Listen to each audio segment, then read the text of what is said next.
What the Mum podcast. My name is Maria Newman and I will be your host. Every mum to be knows that as soon as she becomes a mum, her world will change forever. Everyone is keen to give you advice based on their own experiences. Other mums delight in sharing their horror stories so that new mums are better prepared for what might happen. The lack of sleep, feeling exhausted most of the time, living in bodies with even more wobbly bits and never having any privacy. But everyone's story is unique. Everyone's experience is personal. On this podcast, I will be sharing real stories told by mums like you and I about their experience of motherhood and how life changes when you become a mum. This podcast is about showing you that you're not alone. We may not be in the same boat, but we are experiencing a similar storm. I hope these stories will inspire you to do what you want, be who you want to be. Anything is possible if you really want it and if it is really important to you. If you want to find out more about me and who I am, check out my website, mummyinabreak.co.uk. However, for now, sit back, relax, and enjoy this podcast episode.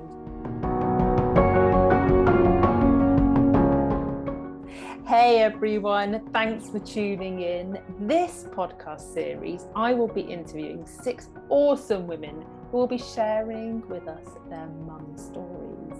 My guest today is Sarah Ariaudo, who is a coach, an author, and a public speaker. However, she is also a mum. Thank you for joining me today, Sarah. Hi, Maria. So glad to be here. So Sarah, first of all, tell us a bit about yourself so that we can get a sense of who you are. Yes. So I am a mom. I've got a 5-year-old daughter. I have 2 bonus sons that are 21 and 17. So I've got all of the phases of life covered. And it is different raising boys and girls. And then, of course, I've got a fur baby, a dog, and I've acquired a cat over COVID. And then a husband who is the one that convinced me to acquire the cat over COVID. I work full time and just working on balancing it all. Yeah. And I suppose that's the thing, isn't it? I always say to my clients, we're first of all individuals before all of these roles that on our journey through life we pick up, because we can pick up so many roles that we can forget who we are. That is a great point, because depending on what the question's asked of, like, tell us about you, I pigeonhole myself into that box. I do that all the time, and I'm aware of this. I just need to practice changing it because, I'm a person beyond a mom, and I enjoy doing things like yoga and dancing, although I'm terrible at it, reading and the beach and all sorts of things. So yeah, you're right. I definitely tend to do that, where I'm just what question I was asked. So did you always know that you wanted to be a mum?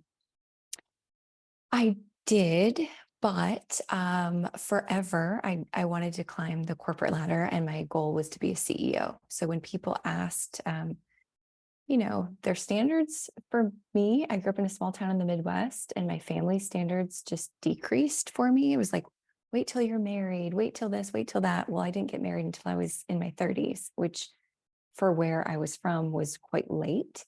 And so they're like, you just need to like the guy. That's okay. I'm like, why are you lowering my standards? So I knew I wanted to be a mom, but career was more important to me. So I just kept saying in 5 years, in 5 years, in 5 years. And I was surprised in 2014, I got pregnant, and that was not part of my plan because I had just started my own consulting company. So that was not good timing. But I was really excited, and, everything was going well. My husband was excited. We went to the first appointment and got to hear the heartbeat, which was, really special. And then when we went to the gender appointment, we found out that we were not having a baby, which was really hard. I had had some cramping and some bleeding before that, and I had called the doctor, and I'm like, I think I'm having a miscarriage. I think that's what this is. And they kept telling me, no, you're too early. It's fine. This is normal. But I just did kind of know, but I didn't want to admit it because I was so excited. So that was a real bummer that instead of finding out if I was having a boy or a girl, I was finding out that I wasn't having any baby. So yeah, that was really tough. And then fast forward a couple of years, we kept trying, and it just was not sticking. I think I had 4 more miscarriages after that, and I was done. I decided I didn't want a baby. It was too hard. I couldn't handle it anymore. And so I, whether you believe in God or not, I said, if I can't do it anymore. So if it's not going to work again, don't let me get pregnant again. And along came my daughter. So yeah. And that's the thing, I think all of us as women just assume, because why would we think otherwise, that we can get pregnant and it's easy to get pregnant. But so many women, and I think more than we realize, have to go through that journey of, for whatever reason, either not being able to get pregnant at all, or getting so close and then it not working out for them. What advice would you give other women who are on that journey of, they do want to be a mum and for whatever reason at the moment it's just not happening? Yeah. So I'll say a couple of things. I think when we slow down and actually pay attention to our bodies, we know our bodies best. And I had health issues that led up to this point for me to be in tune with my body and to really sense what was going on.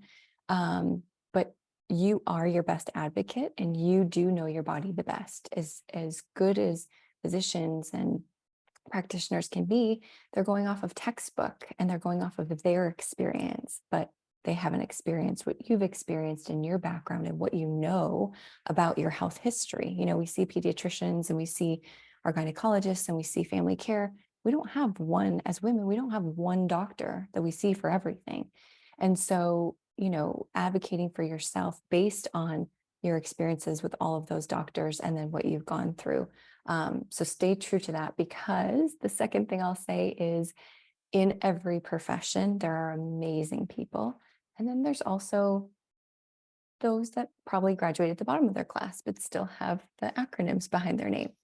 So advocate for yourself, because I've had pretty horrible things said to me on this journey, like, oh, you're young, you'll have another one, or I guess you'll have to look at surrogacy and or decide if you even want to be a mom. Those are really insensitive things to say, especially to a woman who does want to be a mom and just found out by you saying, well, I guess you've had miscarriage number 4 then. That's how you're going to tell me that I just had my 4th miscarriage. That's not professional, and it's not appropriate for anyone to say. So it has nothing to do with you, but you are your best advocate, and try to be in tune with your body and listen to what it's telling you, whatever that means. Some people still won't be able to physically have kids, but is that the most important thing to you?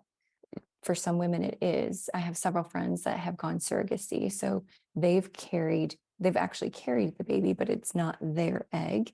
I've had people that have gone surrogacy where it's their egg, but someone else is carrying it. And then, of course, I know women that have gone through adoption.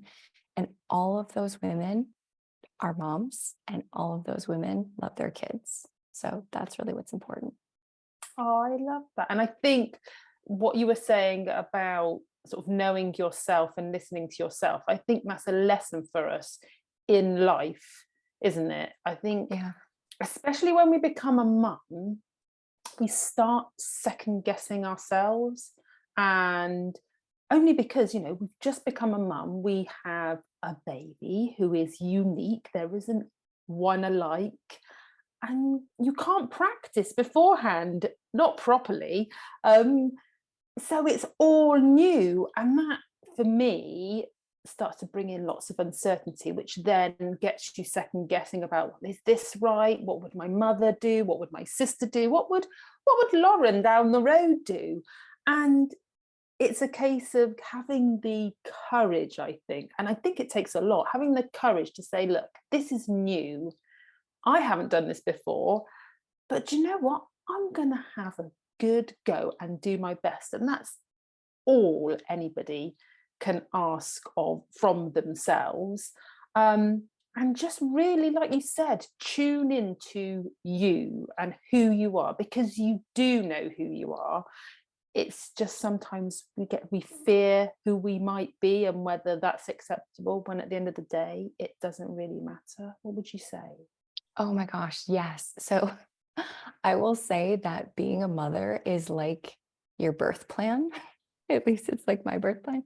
I was so organized and I had it all written out. I have extremely low blood pressure. I have um, a blood type that if I had a baby with a different blood type, I'd have to have a shot, all these things. So I had it very clearly written out. None of the healthcare professionals looked at it, none. And it was a joke. It went out the window because I was going to have a natural birth and all of these things. And I ended up having to have a C-section. So you can plan all you want, but it's probably not going to go that way. So giving yourself the grace to be flexible, because I feel like the more organized and the more I tried to force things and be like, I'm going to be the perfect mom, the more difficult the situation was. Like I had a kid who didn't sleep for 4.5 years. No joke. Like My did not goodness. sleep through the night for 4.5 years. Bless you. And it's crazy, right? If we have to give ourselves, especially as moms, grace that we're going to make mistakes, we're not going to be perfect, and that's okay because nobody is. Nobody is. Um, so yeah, definitely give yourself the space and the grace for that. And you asked me another question. I'm trying to remember what it was because I had an answer for that or some advice for that. Well, I think it was just, I said, from my ramblings, what was your opinion on it? And I said how, we need to be comfortable in knowing that we do know who we are, and we've got to really Yes. listen to ourselves. Yes. So that was the other thing I wanted to say that I think is so important. And I'm sure you've talked about it on more than just the episodes that I've listened to. Um, Everyone is different. And like with the miscarriages that we talked about, I felt so alone. Like I was the only person in the world who had had a miscarriage because I was late for having kids for a lot of my friends and no one had talked about it. Not one person. It all seemed like it was easy and it went to plan and everything was sunshine and rainbows. They all lied. They all lied because several people had. And once I started talking about my experience with the miscarriages and with the difficulty sleeping and gosh, how hard this is. I don't know what cry is what and the difficulty with my partner, as helpful as he is. I talk to moms and it's all the same question. They're like, what does she want? Is she wet? Is she thirsty? Is she this? I don't know. I also just met her 5 minutes ago. I'm not sure. Let's figure it out together. So we're all just trying to figure it out. Um, and that's okay. And you're not alone. If you are comfortable enough to talk about your experience, you're going to start to figure out that everybody has gone through something. So definitely give yourself grace for that too, because I was hard on myself at first. And Maria, I don't know if you feel the same way, if you were hard on yourself at first, but it definitely is a thing. It's a stigma that we're supposed to be intuitive and perfect and everything goes right. And that's not the case. Oh my word, I agree with you. It's like an organic journey where there's lots of trial and error, and you figure out, like you said, what works for you and what doesn't. And I know that whenever I came to a decision point, it was a case of, okay, what's best for me right now, or what's best for us right now, versus what's going to happen later on. And it is that juggle, I think, between, do I sort of take what I think is the easy route now, knowing that there might be pain later, or do I take the more difficult route now when I know it'll be better for me? So that all sounded a bit like like I was trying to visualize, paint something that is out there. So what I want to say is, so let's talk about sleeping. And there's obviously lots of opinions on how you manage your children with their sleeping. And I've changed. So when I was younger, when I first had my children, I was a lot more strict when it came to sleeping. Whereas now, when my son is 6, nearly 7, my daughter is 9, I'm a lot more calm about it. And the reason I've changed my mind is because I made up my own mind about what I want to do rather than what I thought I should do. Yes. And I think that's where it comes from. When you're comfortable with your decision because you know you're doing them for the right reasons, life flows. Yes. Yes. Did you feel like you had pressure no matter what decision you made, that it wasn't good enough or it wasn't the right decision? Did you ever feel that way? Pressure from myself, because like Okay. you said, I think every mum wants to be like an awesome mum. I mean, we don't wake up and go, do you know what, I want to be rubbish. Right. Every mum wants to be like, do a really good job. We want to raise our children with love and give them everything we can give them. And we want the house to be, peaceful and happy and joyous. And it's all this pressure that I think we put on ourselves more than what other people might put on us, and talking from my own experience. And once I sort of went, do you know what, it doesn't matter, they are healthy and happy, I'm doing my best, I cannot do more than my best, life felt a lot more simple. And don't get me wrong, this is still an evolving journey, I haven't completely worked it out by any means, but like you said, I'm accepting that I will make mistakes. And when I make mistakes and it's impacted my children, I actually say to them, look, oh, okay, then that didn't quite go how I wanted it to go. We'll learn for next time. And they're more accepting of it. Yes. Oh my gosh. So no one tells you about that, to just own it. We're always taught, or I was taught, you not that you cover it up per se, but that you explain it away or you avoid it or whatever the case is. But I started owning it myself. And even at 5, she's like, oh, I made a mistake. That was my fault. Already taking responsibility, which is huge. It's kind of goes back to what you said. Do I take the more difficult road now, owning it or teaching them this lesson so that it's easier later? Or, do I take the easy way out? So yeah, that's really valuable. I felt external and internal pressure. And once I kind of like what you said, a little bit different journey, but along the same path of where I just got comfortable with myself and making mistakes, then I quit caring what everybody else thought, because I felt like no matter what I was doing, someone always had a different way, or what they thought was a better way, or what I should be doing. And so I finally just took a step back and I'm like, you know what? This is my kid and I know them best. You're not up with them at 2, 3, and 4 a.m. So I just started really paying attention to what my needs were and what worked for me, and then how she responded to those. And this seemed to work for both of us. This didn't. So yeah, once I got comfortable with myself, kind of like what you said, it seemed to go better. And don't you think our children will respect us more for it because we're more open and honest with them? And they won't, I think for me, I look at my parents who are, I love my parents dearly, but I think we sometimes can put our parents on a pedestal. And then when something doesn't go quite right, we're like, oh, well, that was unexpected. Whereas, I want my children to go, yes, my mum is awesome, but she is real and she'll forget things and I'll forget things, and that's okay. And we make life what we want it to be.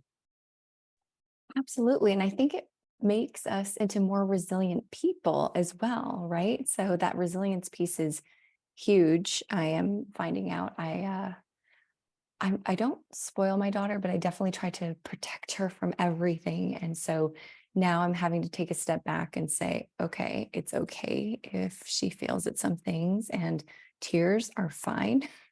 It's okay, because then it teaches her how to process her emotions and how to deal with situations that aren't going to go perfect. That, there's not always going to be this bubble around you that ensures you end up on top, or you end up, at the finish line the way that you want to. So that's a lesson learned. And, again, being flexible, that what worked last year may not work this year, or what worked yesterday may not work tomorrow. So yeah, it definitely lessons learned. So I want to take the conversation in a slightly different direction. We've obviously talked about the challenges of being a mum and becoming a mum. Tell me, it can be one memory, it can be a handful of memories. Tell me some of the really lovely things about being a mum that you've experienced. Oh gosh. It all ends up being a blur, and I'm terrible at documenting. I'm not a Pinterest mom. So I definitely try to enjoy the moment when I'm in it, because most likely I'm not going to have a picture about it or have written it down. So my memory is all I have.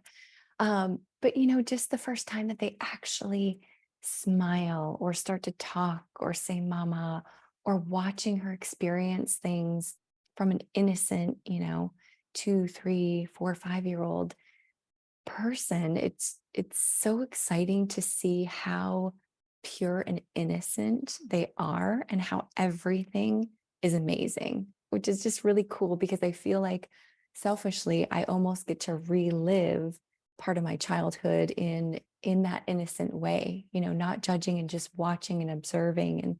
And it's just really cool to watch them grow and become real people. Gosh, it's kind of scary too, but really exciting.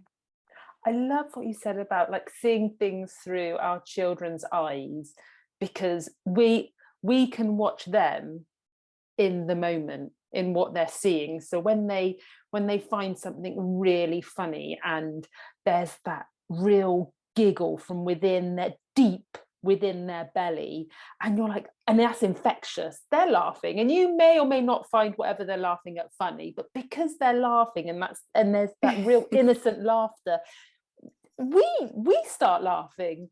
Or when they're seeing something that is amazing to them, and their eyes light up, and you can see that they're viewing this event with amazement. And I don't know about you, but I sort of get like tingles through my body, and I know this is like a moment. I might not remember this moment, but like you said, I'll remember the feeling and watching them and seeing their facial expressions, which is amazing. Yeah, it's the best.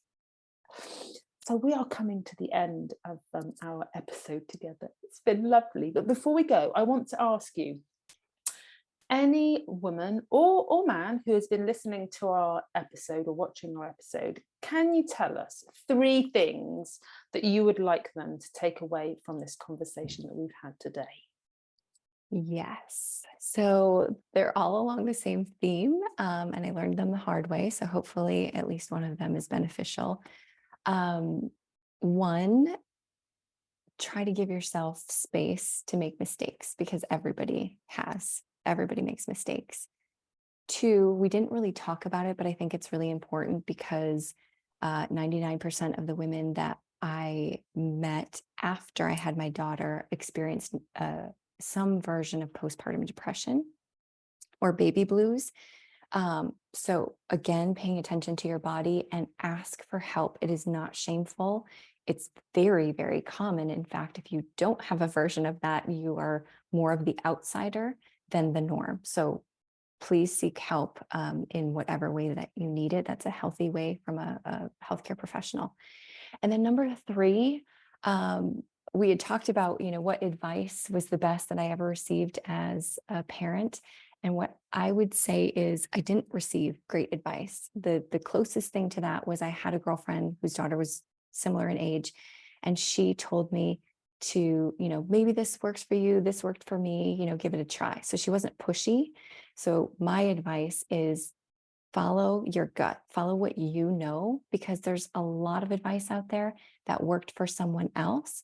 Maybe it'll work for you, maybe it won't, but you'll find what works for you if you listen to yourself and just trust that you know what's best for your child. I love that. I think those 3 pieces of advice are so, well, they're so needed, especially let's have conversations about things, because like you said, a lot of the time, whatever we're going through, whatever we're thinking, somebody else is probably thinking the same thing. So we're not in it alone, and we just need to be brave and start that conversation. And then people will go, oh yeah, me too, me too. Yes. And then you'll have this lovely community around you. Yeah, absolutely. Now, I know our viewers and our listeners will be going, I need to get in touch with Sarah. She knows so many awesome things. I want to know more from her. Make it easier for them. How can our viewers and listeners connect with you, Sarah? Yes, on the social platforms, I'm at Sarah Ariaudo, Ariaudo, and my website is Mindful Based Healing, mindfulbasedhealing.com. Amazing. Well, I'd like to say thank you very much for taking the time to speak to us today. It's been a pleasure. Loved it. Thanks. And thank you, everybody, for listening and watching. Take care. I hope you enjoyed listening to this podcast episode, and if you did, then of course, please share it with other mums. I have lots more resources for you that will help you on your journey through life. Just visit my website to access them, which is mummyonabreak.co.uk. You can also find out details about my book, Busy. Take care and see you the next time.